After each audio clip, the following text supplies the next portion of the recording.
You all here thinking witchcraft persecution ended hundreds of years ago. So I have some info for you. In UK, the death penalty was decriminalized in 1736, but those motherfuckers still do us a crucifix. If the witch trials weren't enough of a diss, they took away our plausibility, replaced it with deception and gave us liability and vagrancy, taking away our stability. What a contradiction, attempting to dislodge our humility, replaced it with bars to try to abolish our ability. This law remained legal until 1951, but they still had us under the gun. They then created the Fraudulent Mediums Act, one more relaxed, still an attack, just more niche backed. It could still land you in prison, and that's a fact. In 2006, things didn't really change a bit. The same laws under the Fraud Act for E was still hit. It's still in effect today, so make sure you're not a psychic counterfeit. Or if you tell your client that X is in return, and damn, you can land yourself in shit. Ha! Why is it that so many religious persecution events are acknowledged now in history?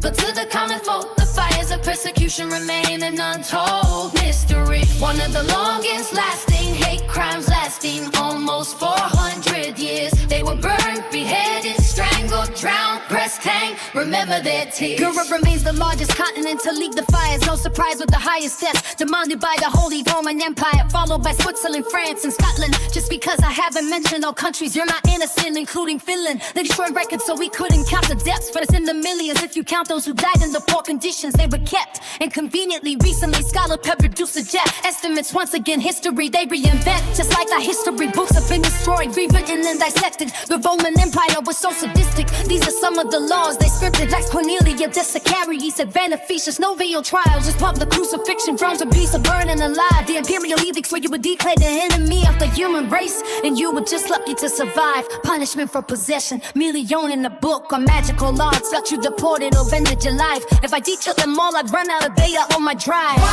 Why is it there's so many religious persecution events are acknowledged now in history? But to the common folk, the fires of persecution remain an untold mystery. One of the longest lasting hate crimes lasting almost 400 years. They were burned, beheaded, strangled, drowned, breast hanged. Remember their tears. That was almost a 19th century. By the time execution ended the era, my great-great-grandmother was affected. It wasn't that far back in history when in that context is presented. America ended around the same time at the end of the 18th century. At least those fuckers took it as serious treachery. It was then recognized and protected as a religion under the First Amendment. Thanks for the recognition, even though there's still some discontent. Australia inherited the British Witchcraft Act of 1935. Lucky yours is you got to stay alive. However, the state you live determines your demands. This act remained an NT until 2013. Talk about outdated, you crock hunters are obscene. If you read the Tassie, the wiggle the ACT. Lucky you've always been free. Other states repeat the outdated acts in early 2000 or the 90s. Felt like the Ducat.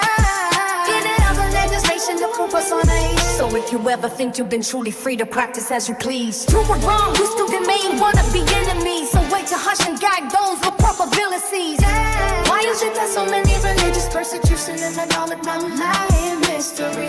But to the common folk, the fire of persecution remain an untold mystery. One of the longest lasting hate crimes lasting almost 400 years. They were burned, beheaded, strangled, crowned, breast hanged. Remember their tears. Religious freedom has never been equal. They pick and choose the people, but it's okay, cause most people think we are evil. Disillusionment of not being spiritual.